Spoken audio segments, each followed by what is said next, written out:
Most people think God's holiness just means he's good, but Scripture says something far more terrifying and far more beautiful. Isaiah saw it, and he broke. Isaiah chapter 6, verses 1 through 7. In the year of King Uzziah's death, I saw the Lord sitting on a throne, lofty and exalted, with the train of his robe filling the temple. Seraphim stood above him, each having 6 wings. With 2 he covered his face, and with 2 he covered his feet, and with 2 he flew. And one called out to another and said, Holy, holy, holy is the Lord of hosts. The whole earth is full of his glory. And the foundations of the thresholds trembled at the voice of him who called out, while the temple was filling with smoke. Then I said, Woe is me, for I am ruined, because I am a man of unclean lips, and I live among a people of unclean lips. For my eyes have seen the King, the Lord of hosts. Then one of the seraphim flew to me with a burning coal in his hand, which he had taken from the altar with tongs. He touched my mouth with it and said, Behold, this has touched your lips, and your iniquity is taken away, and your sin is forgiven. When holiness shows up, self-deception dies. God is perfectly pure.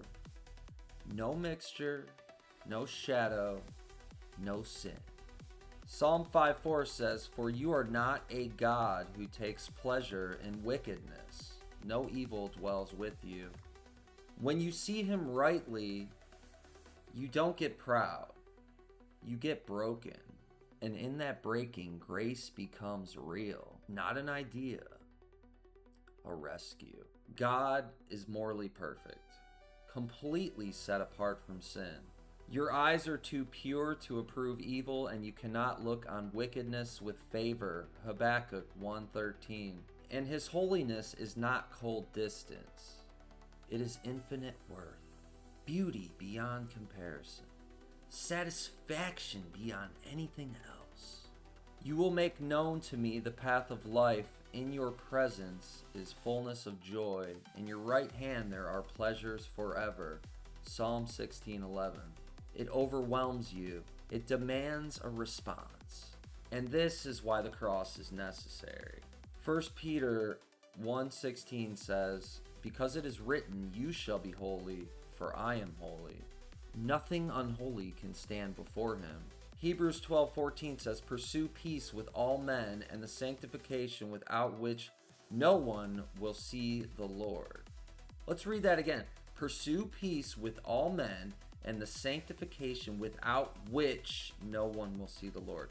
If you are not sanctified, you will not see the Lord. So the question is not if he is holy. The question is, what happens when you meet him? Isaiah didn't end in fear. He ended in grace. The holy God who exposes sin also cleanses it and sends the unworthy alive.